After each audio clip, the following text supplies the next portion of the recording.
2024 US പരീക്ഷയിൽ ചോദിച്ചിട്ടുള്ള ഗണിത ചോദ്യങ്ങളാണ് ഇപ്പൊ പരിചയപ്പെടുത്തുന്നത്. 5 ഗണിത ചോദ്യങ്ങൾ, അവസാനത്തെ 5 ഗണിത ചോദ്യങ്ങൾ. ആകെ 20 ഗണിത ചോദ്യങ്ങളാണ്.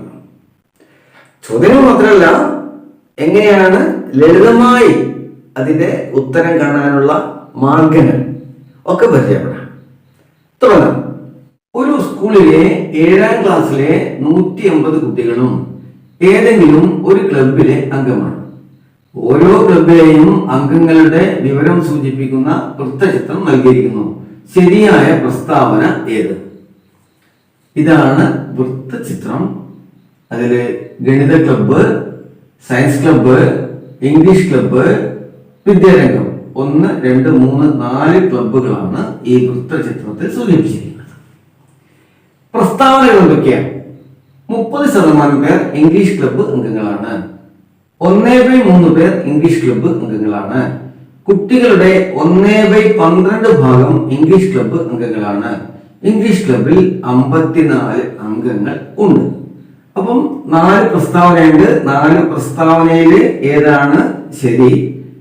എല്ലാം സൂചിപ്പിക്കുന്നത് ഇംഗ്ലീഷ് ക്ലബ്ബുമായി ബന്ധപ്പെട്ടാണ്. അപ്പൊ നമുക്ക് ഇംഗ്ലീഷ് ക്ലബ്ബുമായി ബന്ധപ്പെട്ടുള്ള വിവരങ്ങൾ ഒന്ന് പരിശോധിച്ച് നോക്കാം. ആദ്യം എന്ത് ചെയ്യാം? ആ വൃത്തചിത്രം ഒന്ന് വരക്കാം.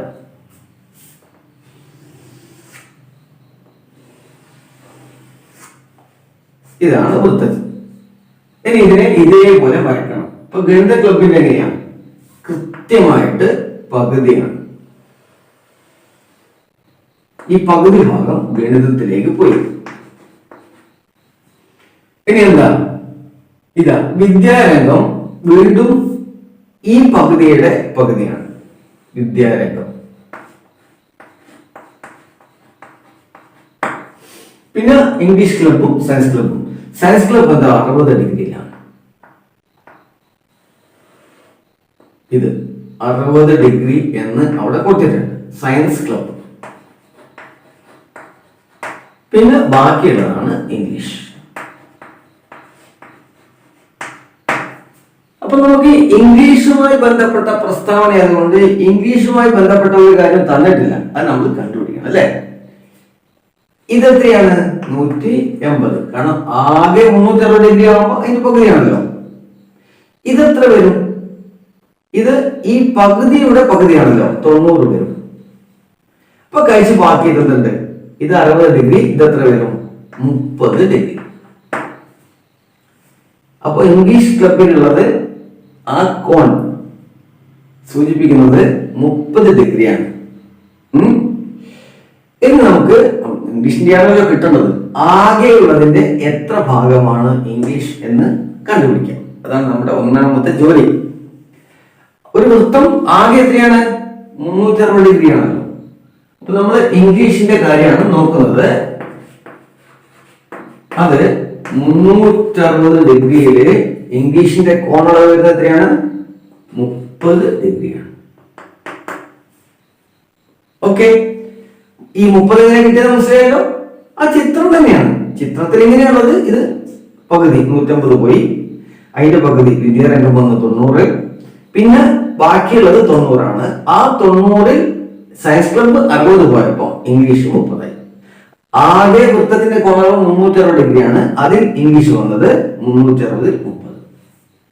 ഇനി ഇത് നമ്മളൊന്ന് ചെറുതാക്കി നോക്കുക. ആകെ ഉള്ളതിന്റെ എത്ര ഭാഗം ഇംഗ്ലീഷ് വരുന്നു എന്നത്. ഓക്കെ, അപ്പൊ ഈ 0 ഈ 0 പോയി. 3-നെ 3 ഹരിച്ചാൽ 1, 36-നെ 3 ഹരിച്ചാൽ 12. അതായത് ആകെയുള്ളതിന്റെ 12-ൽ ഒരു ഭാഗമാണ് ഇംഗ്ലീഷ്. നോക്കാം നമുക്ക്. 30% പേർ ഇംഗ്ലീഷ് ക്ലബ്ബ് അംഗങ്ങളാണ്. അത് തെറ്റാ. 30% അല്ലത്. ഇത് 30 ഡിഗ്രി കോണളവാണ്. സംശയമില്ല, അല്ലേ? അപ്പൊ അത് ഉത്തരം പ്രസ്താവന തെറ്റാണ് കേട്ടോ. 30 ഡിഗ്രി കോണളവിലാണ് ഇംഗ്ലീഷ് ക്ലബ്ബ് അംഗങ്ങൾ ഉള്ളത് എന്ന് പറഞ്ഞാൽ ശരിയാണ്. പക്ഷെ 30% എന്ന് പറഞ്ഞാൽ തെറ്റാണ്. 1/3 പേർ ഇംഗ്ലീഷ് ക്ലബ്ബ് അംഗങ്ങളാണ്. ഇല്ല, 1/12 പേരാണ് ഇംഗ്ലീഷ് ക്ലബ്ബിലുള്ളത്. കുട്ടികളുടെ 1/12 ഭാഗം ഇംഗ്ലീഷ് ക്ലബ്ബ് അംഗങ്ങളാണ്. ആണല്ലോ പറഞ്ഞിരിക്കുന്നത്. അത് ശരിയാണ്. ഓപ്ഷൻ സി, അതാണ് ശരി. ഇനി ഇംഗ്ലീഷ് ക്ലബിൽ 54 അംഗങ്ങൾ ഉണ്ട്. അത് നമുക്ക് അറിയണമെങ്കിൽ ആകെ എത്ര ഉണ്ട്? 180 ആണ്. അതിനെ 1/12 വിളിച്ചാൽ എത്ര വന്നു? 15. അത് അല്ലേ? 15 ആണെങ്കിൽ ഉത്തരം ശരിയാണ്. പക്ഷെ ഇവിടെ 54. ഓക്കെ, അടുത്ത ചോദ്യം. 25 ആളുകളുടെ ശരാശരി പ്രായം 25 ആണ്. 25 വർഷങ്ങൾക്ക് ശേഷം അവരുടെ ശരാശരി പ്രായം എത്രയായിരിക്കും? 25 ആളുകളുടെ ശരാശരി പ്രായം 25 എന്ന് പറഞ്ഞാൽ ആകെ എത്ര വരും? 25 ഗുണിക്കണം 25, 625 അല്ലേ? അപ്പം 25 വർഷങ്ങൾക്ക് ശേഷം എന്ന് പറയുമ്പോൾ സംഭവിക്കുന്നത് എന്താ? 25 പേരുടെയും വയസ്സ് 25 വീതം കൂടും. വീണ്ടും കൂടും, എല്ലാവരെയും കൂടുമല്ലേ? ഒരാളെ മാത്രമല്ല കൂടുക. അപ്പൊ വീണ്ടും ഒന്ന് വരും 625 വരും. അപ്പൊ ഇത് രണ്ടും കൂടെ കൂട്ടിയാൽ 1250 വയസ്സാകും. അതിന് എത്ര പേരാണുള്ളത്? എണ്ണത്തിൽ വ്യത്യാസമില്ലല്ലോ. 25 1250 ഹരിക്കണം 25 എത്രയാണ്? 50. ഓപ്ഷൻ സി ആണ്. സിമ്പിൾ ആണ്, അത് വളരെ ബുദ്ധിമുട്ടുള്ള കാര്യമൊന്നുമില്ല. 25 വർഷങ്ങൾക്ക് ശേഷം അവരുടെ ശരാശരി പ്രായം എത്രയായിരിക്കും? 25 വർഷങ്ങൾക്ക് ശേഷം എന്ന് പറയുമ്പോൾ എല്ലാവരുടെയും വയസ്സ് 25 കൂടുന്നുണ്ട്. അത് 25 കൂടെ 25 കൂട്ടിയാൽ മതി. വേറെ എങ്ങനെ കണക്ക് വെച്ചത് നോക്കേണ്ടത്? 50 ആണ്. അല്ലാണ്ട് തന്നെ നമുക്ക് കിട്ടും. ഓക്കെ, അടുത്ത ചോദ്യം. ഷെയ്ഡ് ചെയ്ത ത്രികോണങ്ങളുടെ പരപ്പളവുകളുടെ തുകയാണ് XYZ എന്ന ത്രികോണത്തിന്റെ പരപ്പളവ്. PQRS എന്ന ചതുരത്തിന്റെ പരപ്പളവ് 100 ചതുരശ്ര സെന്റിമീറ്റർ ആയാൽ PQX എന്ന ത്രികോണത്തിന്റെ പരപ്പളവ് എത്ര? ഷെയ്ഡ് ചെയ്ത ത്രികോണങ്ങളുടെ പരപ്പളവുകളുടെ തുക എന്ന് പറഞ്ഞാൽ എന്താ? ഇവിടെ ഒരു ഷെയ്ഡ് ചെയ്ത ഭാഗമുണ്ട്, ഇവിടെയും ഒരു ഷെയ്ഡ് ചെയ്ത ഭാഗമുണ്ട്. ഈ രണ്ട് ഷെയ്ഡ് ചെയ്ത ഭാഗവും ഈ XYZ എന്ന ഈ ത്രികോണത്തിന്റെ പരപ്പളവും തുല്യമാണ്. അതായത് ഇതും കൂടി ചേർന്ന അതേ പരപ്പളവാണ് ഇതിനുള്ളത്. PQRS എന്ന ഒരു ചതുരമുണ്ട്. അതിന്റെ പരപ്പളവ് 100 ചതുരശ്ര സെന്റിമീറ്റർ ആണ് ഈ ചതുരത്തിന്റെ. എങ്കിലോ PQX എന്ന് പറയുന്ന ഈ ത്രികോണത്തിന്റെ, വലിയ ത്രികോണത്തിന്റെ പരപ്പളവ് എത്ര എന്നാണ് ചോദിച്ചിരിക്കുന്നത്. ഒരേ സമയം വലിയ ആശയക്കുഴപ്പമുണ്ടാക്കുകയും അതേസമയം വളരെ എളുപ്പവുമായ ഒരു ചോദ്യം. അത് വെറുതെ ഒരു നോട്ടം കൊണ്ട് ഇതിന്റെ ഉത്തരം കാണാം. നമുക്കധികം കാൽക്കുലേഷൻ ഒന്നും ഇതിന് ആവശ്യമില്ല. ഒരു കണക്ക് കൂട്ടാനും ഇതിന് വേണ്ടില്ല.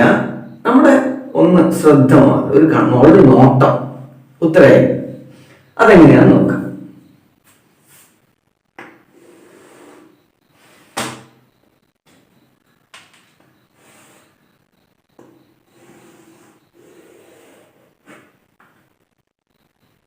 PQRS എന്ന ചതുരം. പിന്നീട് ഒരു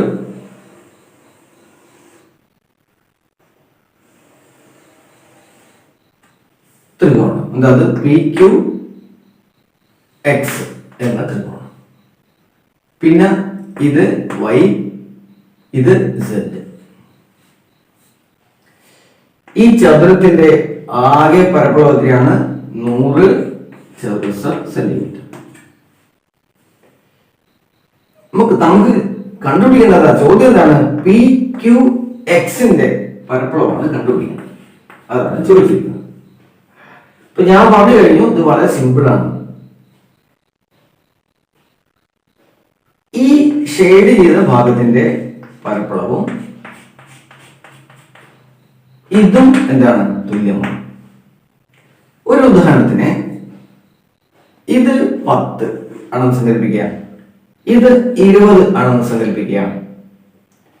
ഇത് രണ്ടും കൂടെ കൂട്ടി എത്ര വരും? 30. അതാണ് ഈ ത്രികോണത്തിന്റെ പരപ്പളവ്. ഓക്കെ, ഇത് 10ഉം ഇത് 20 ആണെങ്കിൽ ഈ ഭാഗത്തിന്റെ പരപ്പളവ് എത്ര വരും? 70 വരും. അതെങ്ങനെ കിട്ടി 70? ആകെ 100 ചതുരശ്ര സെന്റിമീറ്റർ ആണല്ലോ ഈ ചതുരത്തിന്. അതിൽ 10 കൊണ്ടും പോയി 10 20 കൊണ്ടും വന്നു. അപ്പൊ 30 പോയി കഴിച്ച് ബാക്കി 70 ഇത്. നമ്മുടെ ചോദ്യം പി ക്യു എക്സിന്റെ ആണല്ലോ. ഇത് 70, ഇതും 10ഉം, ഇത് 20 ആകുമ്പോ ഇത് 30, ഇത് 70. അപ്പൊ ഈ ത്രികോണത്തിന്റെ പരപ്പളം എന്താ? 70 30ഉം, അത് 100 ചതുരശ്ര സെന്റിമീറ്റർ തന്നെ. നമ്മളെ കണ്ണു വെട്ടിക്കാൻ വേണ്ടി ചോദിച്ചിരിക്കുന്ന ചോദ്യമാണ്. അതായത് ഞാൻ പറഞ്ഞത് നല്ല ശ്രദ്ധയുണ്ടെങ്കിൽ, അതായത് ഈ ചതുരത്തിന്റെ പരപ്പളവും ഈ ത്രികോണത്തിന്റെ പരപ്പളവും തുല്യം തന്നെയാണ്. കാരണം ഇത് രണ്ടും ഇവയുടെ ഈ ഷെയ്ഡ് ചെയ്ത ഭാഗത്തിന്റെ പരപ്പളവും ഇതും തുല്യമാണെന്ന് പറഞ്ഞത് കൊണ്ട് ഇതും ഇതിന്റെ കൂടെ കൂട്ടുന്നു എന്നേ ഉള്ളൂ. കറക്റ്റ് തന്നെയാണ് 100 ചതുരശ്ര സെന്റിമീറ്റർ. ഓക്കെ, അടുത്ത ചോദ്യം. 6⁻10 - 4⁻10ന്റെ ഒന്നുകളുടെ സ്ഥാനത്തെ അക്കം ഏതാണ്? 6 4 2 0 4 ഓപ്ഷൻ ആണ്. ഇതിലേതാണ് ശരി? 6⁻10 4⁻10. 6⁻10 - 4⁻10 ഇവയുടെ ഒന്നുകളുടെ സ്ഥാനത്തെ അക്കാണ്. വളരെ എളുപ്പമുള്ള ചോദ്യമാണ്. 6⁻1 ആണെങ്കിൽ എത്രയാണ്? 6. 6⁻2 ആണെങ്കിലോ 6 6 36. അപ്പൊ ഒന്നിന്റെ സ്ഥാനത്ത് 6 തന്നെ. 6⁻3 ആണെങ്കിലോ 36 ഗുണിക്കണം 6 216. അപ്പോഴും അതിന്റെ ഒന്നിന്റെ സ്ഥാനത്തെ അക്കം 6 ആണ്. അപ്പൊ 6ന്റെ റേസ് ഏത് സംഖ്യ ആണെങ്കിലും അതിന്റെ ഒന്നിന്റെ സ്ഥാനത്തെ അക്കം എത്രയാ വരികയാണെങ്കിലോ 6. അപ്പൊ ആ 6ൽ നിന്ന് 4⁻10 വരുന്ന സംഖ്യയുടെ ഒന്നിന്റെ സ്ഥാനത്തെ അക്കം കുറച്ചാൽ ആ സ്ഥാനത്തെ അക്കം കിട്ടുമല്ലോ അല്ലേ? അത് എത്ര വരും? 4⁻1 ആണെങ്കിൽ 4 വരും അല്ലേ? 4⁻2 ആണെങ്കിൽ 16. അപ്പൊ അക്കം 6. 4⁻3 ആവുമ്പോ 64. അപ്പൊ 4 വന്നു. 4⁻4 വരുമ്പോ 64 × 4 256. അപ്പൊ 6 വന്നു. എന്ന് പറഞ്ഞാല് 4⁻1 ആണെങ്കിൽ അതായത് ഒരക്കമാണ് വരുന്നതെങ്കിൽ 4ഉം ഇരട്ട അക്കാണ് വരുന്നതെങ്കിൽ 6ഉം. ഇവിടെ 4⁻10 ഇരട്ട അക്കാണ് വരിക. 4⁻10 ഇരട്ട സംഖ്യ ആയതുകൊണ്ട് ഇതിന്റെ ഒന്നിന്റെ സ്ഥാനത്ത് വരുന്ന സംഖ്യ ഏതാ? അത് 6 തന്നെയാണ്.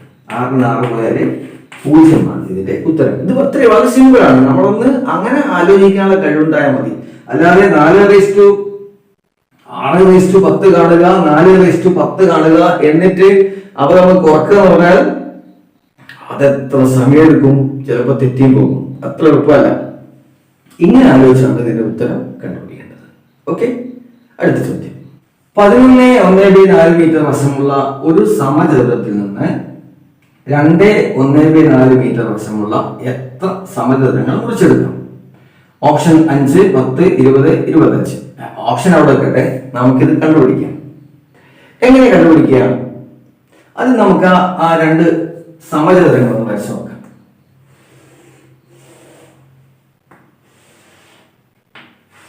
ഇതാണ് 11 1/4 മീറ്റർ വശമുള്ള സമചതുരം. ഇനി ഇതിൽ എത്ര 2 1/4 മീറ്റർ വശമുള്ള സമചതുരങ്ങൾ ഉണ്ട്? അതാണ് ചോദിച്ചിരിക്കുന്നത്. എന്നെന്താ വഴി? ഇതിന്റെ പരപ്പളവിനെ ഈ ചെറിയ പരപ്പളവ് കൊണ്ട് ഹരിച്ചാൽ മതി. ഈ വലിയ സമചതുരത്തിന്റെ പരപ്പളവ് കാണാൻ എന്താ വഴി? വശം കുടിക്കണം. വശമാണല്ലോ സമചതുരത്തിന്റെ പരപ്പളവ് അല്ലെ? അതായത് 11 1/4 ഗുണിക്കണം 11 1/4 ബൈ 2 1/4 ഗുണിക്കണം 2 1/4. 11 1/4 ഗുണിക്കണം 11 1/4 ബൈ 2 1/4 ഗുണിക്കണം 2 1/4. വലിയ സമചതുരത്തിന്റെ പരപ്പളവ് ബൈ ചെറിയ സമചതുരത്തിന്റെ പരപ്പളവ്. ഓക്കെ, ഇതിനെ നമുക്ക് വിഷമഭിന്നാക്കി മാറ്റുമ്പോൾ 4 11 44 1 45/4 ഗുണിക്കണം 45/4 ബൈ 4 8 1 9/4 ഗുണിക്കണം 9/4. വലിയ സമചതുരത്തിന്റെ പരപ്പളവ് ചെറിയ സമചതുരത്തിന്റെ പരപ്പളവ് ഇതിനെ ഇതുകൊണ്ട് ഹരിച്ചാൽ കിട്ടുന്നത് അതിന്റെ എണ്ണമാണ്. അതിലെത്ര? രണ്ടിലും ഒരേ ഛേദം വന്നിട്ടുണ്ട് അല്ലെ? 45/4 9/4 മുകളിലും താഴെയും. അതുകൊണ്ട് അതും ഇതും ഇതും ഇതും വെട്ടാം. അധികം നമ്മളിങ്ങനെ വിൽക്കാൻ കൊണ്ട് ഗുണിക്കല് എന്നൊക്കെ ആലോചിച്ചൊന്നും ബുദ്ധിമുട്ടുണ്ട. രണ്ടിനും ഒരേ ഛേദമാണ്. ഇതൊരു ഭിന്നസംഖ്യയാണ്, ഇത് രണ്ടും ഭിന്നസംഖ്യയാണ്, ഇത് ഭിന്നസംഖ്യയാണ്. രണ്ടിലും ഒരേ ഛേദമാണ് സ്ഥിതിക്ക് ആ ഛേദം നമുക്ക് വെട്ടിക്കളയാം. ഓക്കെ, ഇനി എന്താ വന്നിരിക്കുന്നത് അവസാനം? 45 ഗുണിക്കണം 45 ബൈ 9 ഗുണിക്കണം 45നെ 9 കൊണ്ട് ഹരിച്ചാൽ 5, 45നെ 9 കൊണ്ട് ഹരിച്ചാൽ 5, 5 ഗുണിക്കണം 5 എത്രയാണ്? 25. ഓപ്ഷൻ അതാണ് ഉത്തരം. ഓക്കെ.